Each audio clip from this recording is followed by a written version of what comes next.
Welcome to the IoTSSA Cybersecurity Experts Panel, an informative interactive channel discussion covering the latest trends in data protection.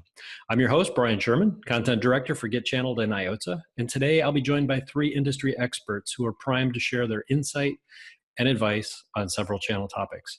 My guests today include Patrick Albert, who is Associate Vice President of Product Management at Auvik Networks, Incorporated, Ryan Goodman, President of ConnectBooster, and Dante Mercurio, Manager of Systems Engineering for MSSP and Service Enablement at Fortinet.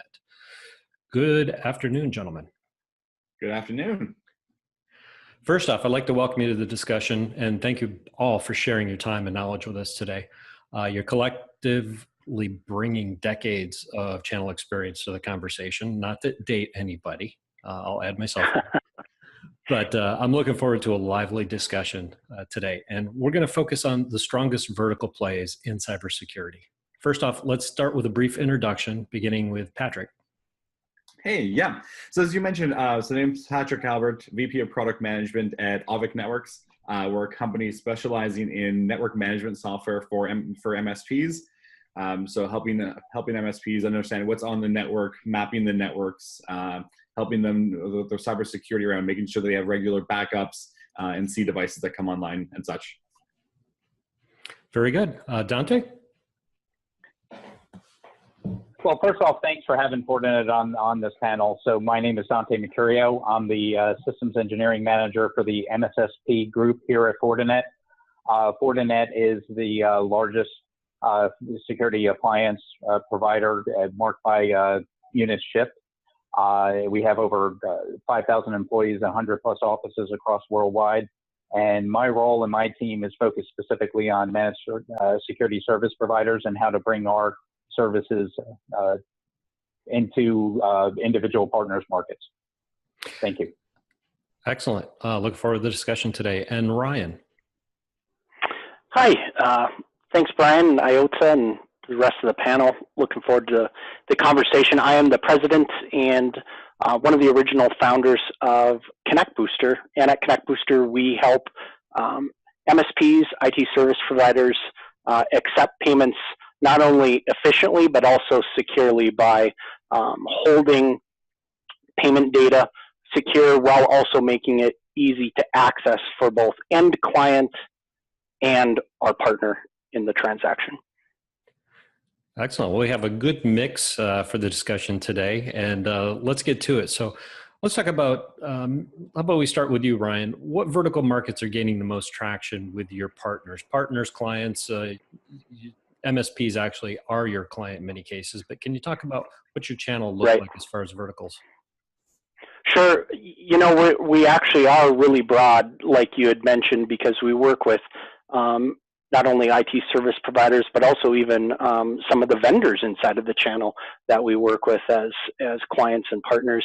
One of the things that we're seeing and where the conversation I think is really relevant today is medical, legal, a lot of compliance around data security, not only from internal practices and, you know, external security, you know, preventing breaches, but then also in our world, it's how are they able to facilitate payments, you know, securely. And so medical, legal, dental, we're seeing a lot of that inside of our client base currently.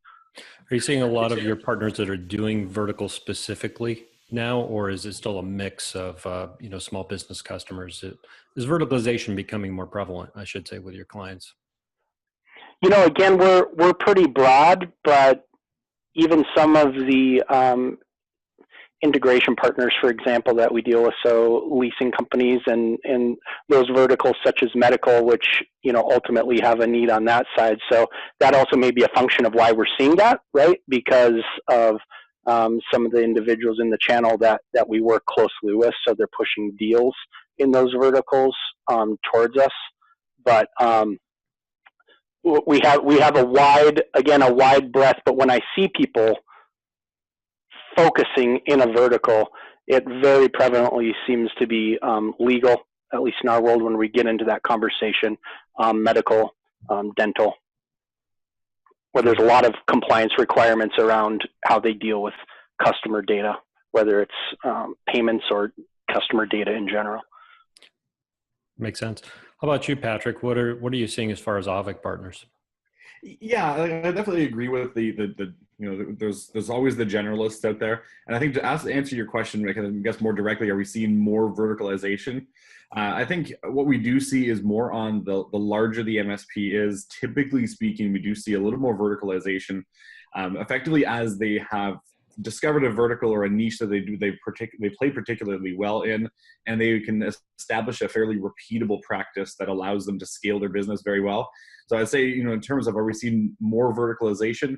I'd say yes, as we go further up market to the larger MSPs, but there's absolutely a lot of generalists out there. And I think the trends, as you mentioned, are very much around, and the ones you mentioned, Dante mentioned, was around, the dental, the finance, et cetera, legal. But we're also seeing a lot of MSPs starting to look into retail as well. I think that's another interesting one that we're seeing more and more of as well. So focusing, understanding, the retail type aspect as to how they can help support larger chains of stores and that type of thing as well. So I think we're starting to see larger companies like that starting to look more towards MSPs to help support their practices. Makes sense with scaling, especially when it comes to particular applications to helping those clients on the security side. Dante, as far as Fortinet, are you seeing similar things? And I know you're extremely focused on cybersecurity. What aspects of that are getting the vertical play? Well, actually, it's an opportunity for a lot of partners in going to verticalization. We're seeing a lot of that because of digital transformation, moving away from a generalist type provider and focus more on a specific vertical, especially where we're seeing vertical interest. Financial and retail tend to be a saturated market with security, and so having organizations that focus on it as a vertical and identify specific issues in regards to compliance specifically to them, we're seeing traction. We're also seeing interest in the utility and energy sectors because that entire market is ripe for additional security. There's a lot of large breaches have been in the news. They're going through a lot of IT changes in regards to their internal structure and the merging of OT and IT systems in the back end. And so wherever there's change, there's opportunity. And as my boss likes to say, wherever there's opportunity, there's margin. So we're seeing a lot of focus on those. Definitely makes sense. So Patrick, I have a two-part question for you. Which vertical markets are in most need of cybersecurity support and why? And then the other part is which are willing to pay for it? Because when it comes to the end of the day, we've had several discussions over the last month, both at IoTSSA Cybersecurity Expo as well as ChannelCon, and talking about the ultimate thing with whether it's emerging technologies, security, any verticalization. It really comes down to, will a client pay for it? Yeah, no, and I think I especially like the second part of that question, because the first part coming into, what vertical markets are in the most need.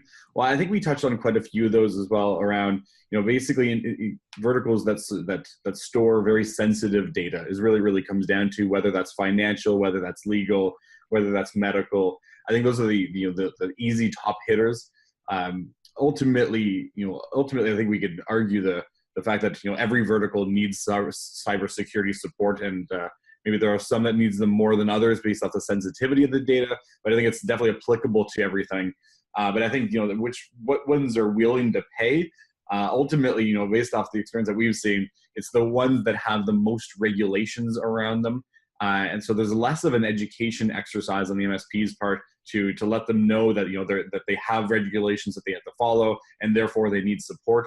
So I think it's mostly coming down to how easy is it to get them to pay versus whether it's a market to get into.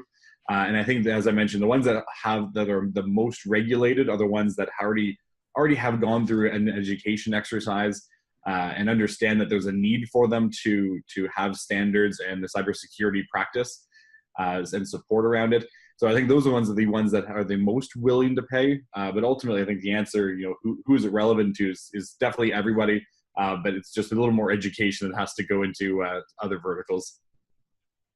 Very good. Hey, Dante, are there any that are actually, I won't say easier to pay, but any of the vertical markets that, are ripe, obviously, for cybersecurity from an SMB channel perspective that aren't getting enough support at this point that MSPs should be targeting more than they currently are? Well, the financial market obviously has money in regards to being able to pay for services, and they're also a very huge target. So there's always opportunity within the financial market in some form or fashion. Beyond that, I touched on it earlier, is in the utility and energy business and manufacturing. It's a different target market from a security standpoint, and there's really a lot of opportunity there because of the changes happening into the systems in the back end. They're moving a system that is typically off the wire onto systems that are on the wire. So as smart cities get turned up and IoT gets turned up and smart devices at every house reporting back end, everything's going to have an IP number. It's no longer just serial devices on the manufacturing floor talking over a 9600 baud modem. These are all IP connected systems. They all need to be protected. And we're talking about organizations that don't know how to protect them. Those are excellent points. And when it comes to financial services and that too, on the SMB side, you look at the local communities. I mean, that can be credit unions, local small bank chains. It doesn't have to be, we always think of, New York City and these really large companies, but, energy sector, there's local municipalities that need support in those different areas too. So, keeping it local, there's a lot of opportunities when it comes to cybersecurity and helping strengthen the practices that they have in place. Ryan, let's switch to you too, because you have a unique aspect of this is you work with MSPs on getting paid in various markets. What are you seeing as far as trends in that area? Again, it's hard to add anything to the awesome content statements of both Patrick and Dante, but I think it really holds true to the conversations that we end up having with our partners around the legal verticals, the medical verticals. There's margin, and those are the ones that come back to us and ask questions around security policies to us, rolling out our software to their end clients. So that they're having conversations in those verticals from our perspective, because they're coming back and they're asking questions of us and how they attest to data security through our product being used by their clients. So to answer the question, I mean, when we get into those conversations, it really is a lot of them, again, medical, legal, and those that are holding data, whether it's payments data, for sure, we're always in the conversation, but then it's those companies that are holding data that needs to be secure, can't be breached, right? So, right. Let me come back at you at one more point too, is PCI compliance is obviously a major factor in the payment processing world. Right, yeah. Services. So what are some of the payment security concerns that MSP should have themselves? Well, in all reality, it's just how are you dealing with data that's coming into your world, whether that's coming in manually, spoken, how are you accessing it, to accept payments for yourself, and how in general are you guys, how in general are you dealing with information coming into your business? And then as we work to talk with a lot of our partners who refer us business to their end clients who are dealing with the same struggles, because PCI compliance often is a conversation that comes up in the security conversation with our partners. They're looking to us for advice on how to make life easier. They're all having to do the self-assessment questionnaires with their end clients, and it's something it's not a high margin conversation for them to have. So, our solution is, well, let's get them up to an SAQA, which is the easiest, by truly being able to state, I am not holding, storing, or transmitting card data within my network, which is a function of, again, a product like ConnectBooster, making sure that data is encrypted and not available. But again, the MSP and their end client has access to it, but they don't have control over it or exposure to it. Makes sense. Dante, let me shift to you. We talk about PCI as one part of compliance factor, and compliance is a broad category. I think sometimes we overuse that as, are you compliant? What does that actually mean? What are some of the biggest compliance factors right now that can translate into vertical opportunities? We touched on them a little bit, but what are you seeing as far as the issues that MSPs are struggling with and really need to know to be successful with cybersecurity? Well, I think just being observant on how the compliance levels affect their customers is a key. So any compliance and going through audits and having to go through the paperwork is a hassle for any entity.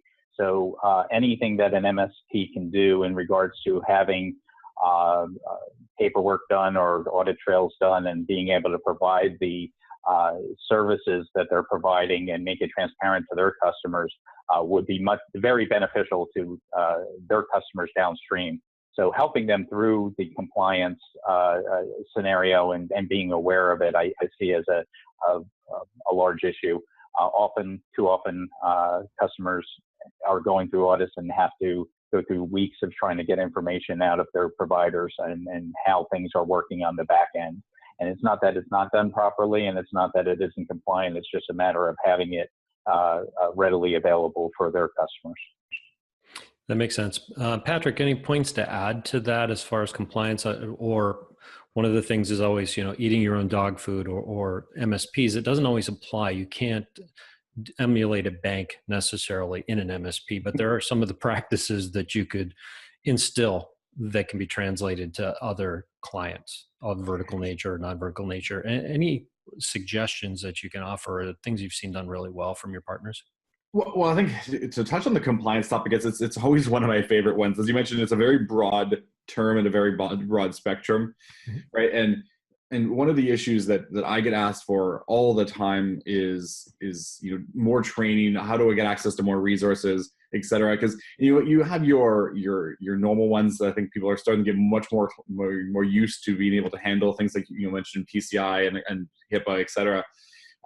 But the amount of compliances and regulations that are starting to be introduced worldwide is starting to become a bit more overwhelming for a lot of MSPs. And I was talking to someone last week, was in a really interesting situation, supporting he's supporting a company out of California that they're in the process of introducing extra data regulation requirements there.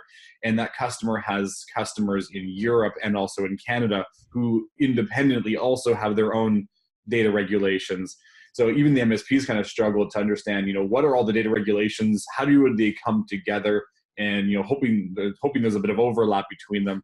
That's definitely an issue that I think we're seeing more and more of is the vast amount of regulations that people are having to look to and adhere to is getting complex, and especially in a worldwide driven market. So that's definitely an interesting aspect, and that's why the compliance aspect is always a favorite topic of mine, just because it does get a lot more complicated as you look worldwide in that aspect. So, but obviously, with that, I'm a product person, and the second I see problems like that, I start thinking, hey, this is an opportunity for me. As an MSP, this is a great opportunity for me to become an expert, because ultimately, this is where the customer just won't have the time, nor the energy, nor the will to actually invest in understanding all these things. This is a great opportunity for the MSP to step up and understand that and be trained and have the awareness and be the expert here, and let the MSP or the customer really focus on their own business. So huge opportunity, but I definitely understand and respect the challenges associated with the amount of compliances as well. That makes sense. And I know at our last roadshow, we were talking about compliance, and when it comes up, GDPR is the one thrown out there is kind of the new gold standard for cybersecurity and the things to come. Are you seeing much traction with this yet, Dante, as far as you're probably working every day with MSPs on this and MSSPs? Is it becoming a real thing in the US at this point, I guess is the first question. And where do you see it going from here? I think that depends on the size of the organization. So those that are dealing, as Patrick had mentioned, with global organizations and have entities and our customers in Canada and Europe are having to deal with the added regulations. Not so much for entities that are focused strictly on the U.S.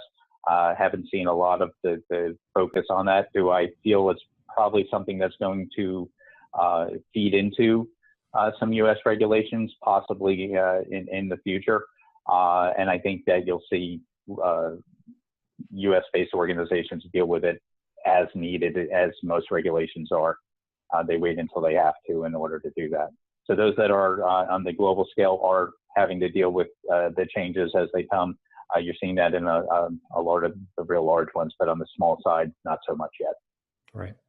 And when it comes to compliance, as far as the issues that we've been with us, at least I think going on 15 or more years now, is HIPAA obviously is one of them. PCI compliance is the one that, we throw that out there, but it has been around probably close to 20 years. Is that right, Ryan, would you say? How has that evolved over the years, and where do you see that going? Because it affects a lot, not just MSPs, it affects retail stores.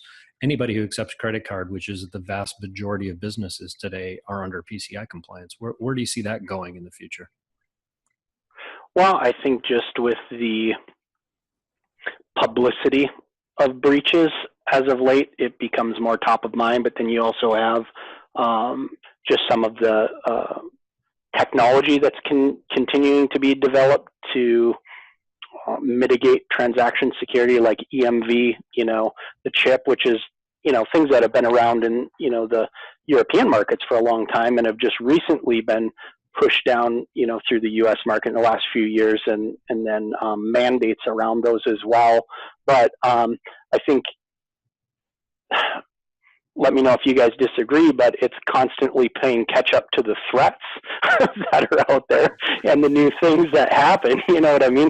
So it's hard to stay ahead of the bad guys. We take the approach with all of our clients. I'm not sure if a lot of people know, but we run a point of sale dealership as well. So not only do we do small specialty, retail, but restaurant, and we have a good sized dealership in the restaurant, and retail space and point of sale. And it's just a constant battle. And it's funny, you talk about those that are willing to pay for the services. The verticals we're in, a lot of times it's hard to get them to want to pay for it, but they're a wide open gap. I mean, you see some of the situations we walk into in restaurant situations. It's nobody's going to want to go be swiping credit cards or restaurants here if you know all of it. And it's cleaning all of that up, right? And the more public breaches get, the more focus is going to be around it, and the more technology and policy you're going to see pushed around it. That being said, to be the devil's advocate on that, people are almost becoming immune to it to a point, which is problematic. So a lot of our approach is, again, encrypt from the swipe, hold the data securely. It may not be a matter of if, it's a matter of when. And so when it happens, what do you want to have them be able to find, and all of these things continue to drive regulation. Number one, it's not going anywhere. Yes, it's been around a long time. And will it continue to get more strict? Absolutely. It's a matter of, you guys tell me if you think differently. Do you feel like a lot of what our business is still in reactionary mode, as we're developing, versus predictive and preventative? I'd love to hear your thoughts, because you guys are in the trenches on a lot of this as well. Patrick or Dante, any thoughts?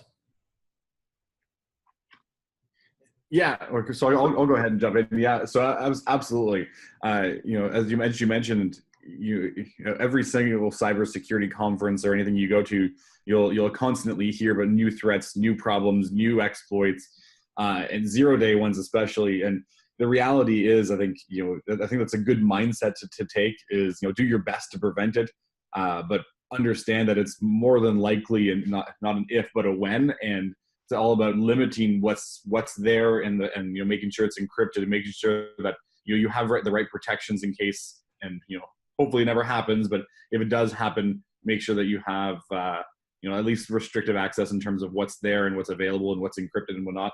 Because you're right, it's like the reality. It's always a cat and mouse game, right? So I think that we're definitely reactive, but I'd love to hear your thoughts on that as well, Dante.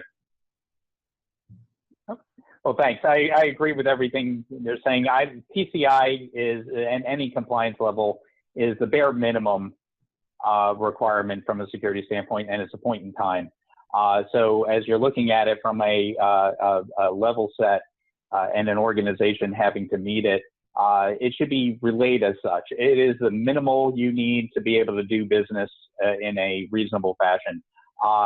Just being PCI compliant isn't going to make you secure. I agree with Ryan and both Patrick that has stated that there are new threats out there. So more of a continuous structure while you're meeting those requirements. Sometimes it feels like you're having to jump through hoops to be able to be that compliance level, and they're there for that particular reason.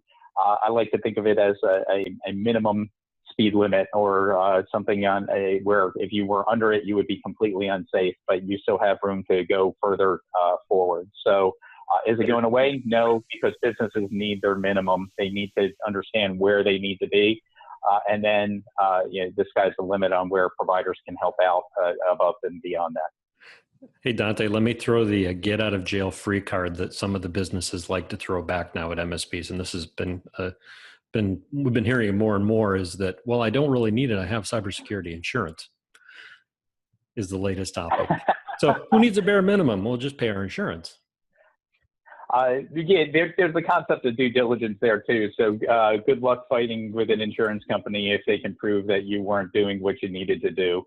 The one issue there, though, is PCI is a point in time. I think we've recently seen some breaches where an organization was compliant at the time that they did their audit, but the networks constantly change. And so somewhere down the line, a system was entered into the network and put it in a non-compliant fashion. Some process wasn't put in place, so the security controls weren't put in place. It wasn't monitored in some fashion, and hence that was the target. So while compliance is a good level, one, I wouldn't want to be the people fighting the insurance attorneys on arguing that I don't need to be compliant because I have insurance. But on the flip side, it is just a bare minimum. Right. And that's a hard part for MSPs is educating their prospects and clients that, yeah, cybersecurity insurance isn't going to do anything if you aren't doing the right things behind it on the cybersecurity side. And that's another one of the struggles that we can go down that deep dark hole. One of the lively conversations we've had at many of the events and web panels is the challenge of selling cybersecurity in the SMB. We've talked about it a little bit, but a lot of the conclusions are there's a fine line between the fear and the education side, balancing the extremely damaging business failures with the lessons in prevention, because nobody thinks it's going to happen to themselves, or they think they have ways of preventing it. So how can MSPs strike a healthy balance, kind of communicating the relevant news related to data breaches and ransomware and other cybercrimes without alienating their prospects? Any thoughts, Patrick? Do you want to kick this off? Yeah, and I think we've talked about this topic a couple of times around, you never want to sell based off of fear. But to be honest, I think it's much more about a positioning than anything else, because it really comes down to, as long as you can educate them, I think it really comes down to the intention and how it's positioned, right? Because I think you're communicating the same information, because ultimately they need to be educated, and the education, like it or not, should result in some uncomfort and some fear. And now you're not trying to sell or based off of that, but you need to do your job for them to understand what's the risk they're taking on, and help them make a decision based off of that risk level, right? And that decision's up to them. But it really comes down to, I know there's a bit of a negative perception around selling on fear, and that's not what I'd recommend. But I think it's it really comes down to how you actually position it. Because ultimately you are trying to educate them on on what can happen, and I've seen a lot of MSPs talk about when they're positioning with one of their prospects, they start talking about, look, here's one of your competitors, and here's what's happened. And again, I think that it could be, it really comes down to how it's positioned, as opposed to like, not necessarily used as a scare tactic, but more of a, hey, look, this is real, this can happen, as opposed to, trying to actually scare them into it. So I think there's a fine balance, I think much more on that side around those two approaches. But in terms of communicating relevant news, I think I'm all for education, making sure it's delivered on time and the right message is being communicated. I think it's critical to making sure that they understand what they're getting into, what risks they're exposed to, and ultimately what protection they need.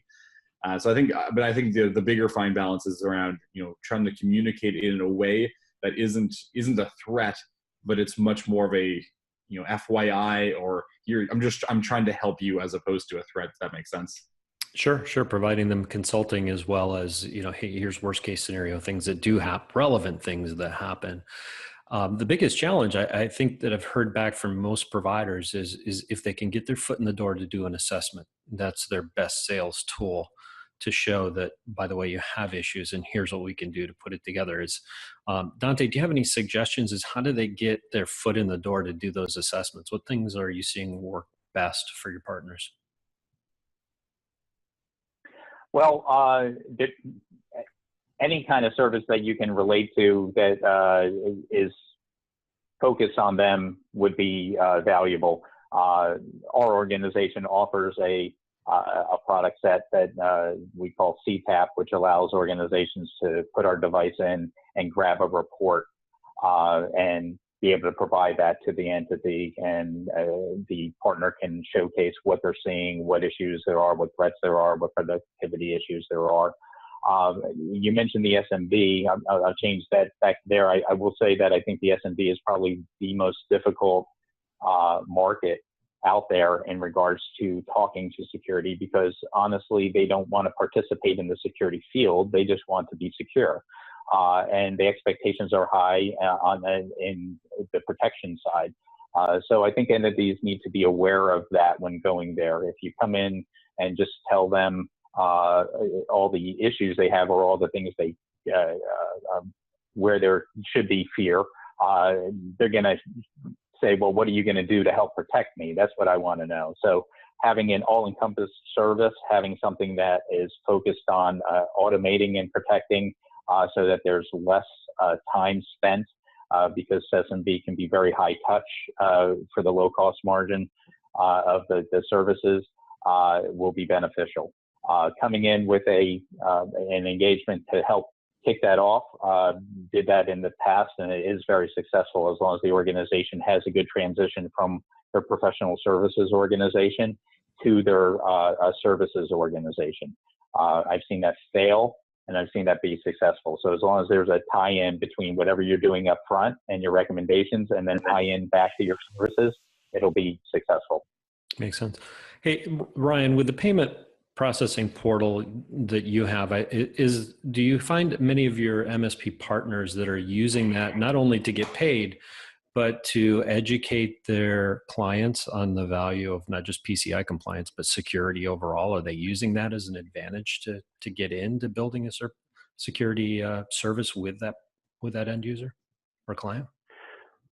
As far as a sell-through piece to talk about, security inside of their end clients' businesses, it's a yes and no, because a lot of what they're trying to do with our product is get them to get on board with autopay, right? So a security services conversation comes up in that when they're talking about, we're working to put this plan in place to help protect you, but then all you want to do is send me a piece of paper with clear text payment data all around it, with the signature of the account holder and your address and, basically wire instructions. That's what you want to send me, between A and B, it touches 30 hands, by the time it gets from you to me. And so it can help prompt that conversation and reinforce what they're trying to work through with that client, to make security a top priority of their service offering. Another thing that we have found personally, because we work heavily in the SMB space, and Dante said, yeah, the individuals that, are hardest to sell are those that just want it to work. They don't really want to have to understand it. They just don't want to have something bad happen is, and I know a lot of the listeners are working with SMBs as well. It's speaking to the business owner's wallet. It's cash flow. Are they concerned because of the security aspect of itself, or the impact on their business? You know, and that's not fear, that's reality. So if you have some case studies, whether they're regionally or nationally, of a peer, a similar type organization, to talk through the process of what happened and some of the things that you offer that could help have prevented that, you know, that's not selling on fear, that's selling on what's happened. And you're offering solutions to mitigate what had happened there and not allow that to happen to them, and then talk about the business impact, because that's what small to medium-sized business owners are really worried about. They're really worried about, am I going to be in business? Go and look at the statistics of what happens to a small to medium-sized business owner that has a sizable breach. It's not pretty.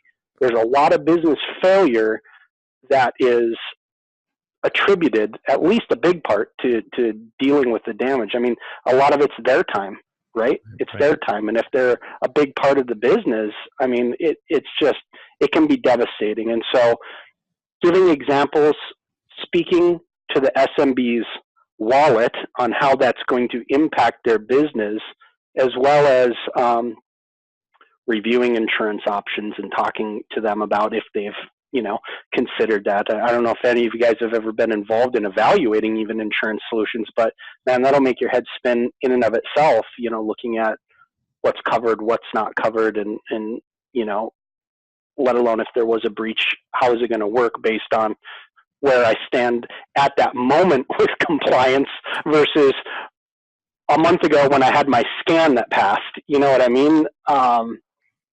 Yeah, it's if MSPs that are serving SMBs can relate it back to business impact with examples, because not only are you a trusted advisor, but they also know you need to make margins, so you're a salesperson. And I've always found as a salesperson, the best people to speak to my products are not me, it's a peer of them. And so utilize that in those really three approaches inside of the conversation. And I think you can have a lot of success in the SMB space specifically. Sure. Yeah, and actually, Brian, just to add to that, like, so I think we've been talking quite a bit, and I think around the concept of a breach. And I think one of the other things that's really useful, and because it's very tangible to the SMB, is also talking about kind of bringing the conversation also to cost of downtime, and that's been a term that's been very familiar with the MSP market since its inception, right? Trying to protect the SMB from downtime. But relating cybersecurity back to cost of downtime is another really interesting strategy, because if you got hit by ransomware or anything and it spreads into your entire network, the reality is you probably can't do business for a good amount of time unless you have a good cybersecurity practice that involves both protection and then also, you know, being able to get those machines back online quickly, and also some network segmentation. So there's a lot of things that kind of come together. So I think one topic is breach, and I think that, you know, as you're just mentioning, talking about, you know, showing peers and showing situations and walking through cybersecurity insurance, but I think also relating it back to cost of downtime is often overlooked when it comes to cybersecurity, and I think it's another important point to bring back to the table as well. That makes sense, and I know one of the things is cybersecurity expertise can be a real differentiator for MSPs. I was talking to Ollie Thorderson with Auvik Networks, and Ollie's has the CompTIA Trustmark Plus. I'm not sure if you're all familiar with that, but it's really about validating their own cybersecurity practice in their MSP business to be able to go out and sell it to others. They're expressing not just the best practices, but they're able to show that, you know, CompTIA, they've gone through this whole process to validate their business, to make sure that they're secure, to show how serious they are about cybersecurity for their clients. So they have a good story to tell, but it's really a meaningful one too. Not just, you know, adopting the technologies, but implementing all the best practices, policies, everything that's required to do this for this business credential. How can providers, other ways they can leverage their security proficiencies to speed the sales process? Dante, do you want to throw some thoughts in? Sure, that ties in to a partner we're dealing with actually right now. They're an MSSP that is diving into the MSSP business, and to use the phrase you used earlier was they decide to eat their own dog food. Mm-hmm. So I think it bodes well for them in going to market and state that the same service that they're going to provide to their customers is what they are utilizing as well. And they're taking it to heart, and they're getting good traction with that message. So it seems to be self-evident that you would want to have that scenario, but it isn't always the case with some organizations. That message does resonate, though. I think their customers, at least the ones that I have been involved with, are open to that, or listen to the fact that they're doing the exact same thing for themselves. And they figure if they're going to be doing it for themselves and it meets the requirements of their business, it's going to meet the requirements of them as well. So seeing real success in that. So it's the commitment they've shown too up front. It's not just using it. It's the fact that they can stand behind it and say it works. Look, here's what it's able to do for our business. We can do the same thing for your business. Is that an accurate statement?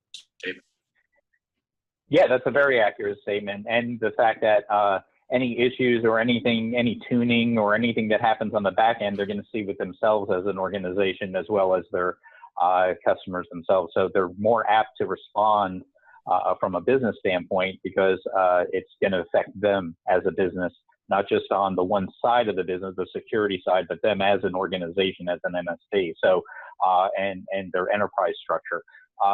So yeah, it is a very good scenario to be in if you're going down that route and providing those services to actually have it implemented internally and then utilize that as part of your go-to-market strategy. Right. Well, MSPs themselves are becoming a target for some of the cyber crime syndicates to international syndicates. We've seen a couple examples lately, so it's a good best practice in addition to the fact that it'll help them sell hopefully more security, but protecting their business. So, well, our time is running short, but what I'd like to do first is get some final thoughts from each of you before we close out the panel discussion. Ryan, anything you'd like to leave the group with today? Well, I really do think, this relates back to, again, the sales, side of their business, anything you can do to relate to them. Eating your own dog food, as that term has been used, absolutely. Showing them exactly how things work inside of your organization and the efficiencies you've created inside of your business. And again, case study examples and references, referrals. There are lots of places where people are being successful, whether it's broad market or vertical, selling through solutions that companies need. It's all about honing in that message, and it certainly can help compress your sales cycle because this stuff is prevalent in the media. If you can frame it up right to what the business owner is concerned about, knowing who you're selling to and know what their important issues are, you can use security to win deals and win those deals faster, for sure. You really need to sit and think about your approach and sit yourself on the other side of the table and figure out what are their fears and why do they have those fears. Again, a lot of times it's not the security piece itself. It's I know I need to pay my employees. I know I have a home mortgage. And if you can speak to the why and show them how they can protect themselves and not have bad things happen, you have a sale. Plus, you also have you're a trusted advisor in that case. You're helping them with what is important to them, not just selling them something. You're protecting their future. Very good. Parting comments, Patrick? Yeah, no, I think we've touched on a couple of really great points. I love the whole eating your own dog food thing because I think that also, adds to the fact that it adds more justification, or it makes them see that he's not trying to sell me something more than I need. This makes sense. This is what he's doing for his business. Therefore, this is definitely what was good for mine. But yeah, I think the last, parting comment I'd say, I think we've talked about a lot of things, and as we start breaking it into a cybersecurity practice, I think the other realization is, you don't have to do absolutely everything day one. Any step you make towards securing your customer's environment is a huge step forward. So, incremental progress is absolutely amazing and very beneficial. So that's just another interesting point that we're starting to see more of the smaller SMBs at least starting to take the first step. And I think that's an important realization. Sure. All comes down to managing the outcomes in the end, right? Not necessarily the tools and all of the moving parts, but how can we keep them secure? And Dante. Yeah, so we touched on a lot of different things. So the verticalization, the final parting thought on that is anything you can do to understand your target market from a vertical standpoint, from a security perspective, will help you as an organization. There's opportunity in all the verticals. Compliance, if you're looking at it as a minimum standpoint in regards to whatever you're providing, you're going to be a more of a commodity solution, look above and beyond what you can do from that standpoint. And just overall, in the industry today, with the digital transformation, the move to the cloud, IoT, it's changing. So it is a real opportunity right now to develop some interesting and cool services for organizations, for their customers, and differentiate themselves from the market, regardless of what market you're going to try for. Cool. I'm probably going to take a lot of heat for the eat your own dog food comment, because people either love it or hate it. But I'm glad we were able to work that into the conversation today. So with that, I'd like to thank Patrick Albert of Auvik Networks, Dante Mercurio of Fortinet, and Ryan Goodman of ConnectBooster for joining us on today's IoTSSA Cybersecurity Experts panel. Have a great day, and be sure to visit IoTSSA.com for more great channel cybersecurity resources. Thank you. Have a great day.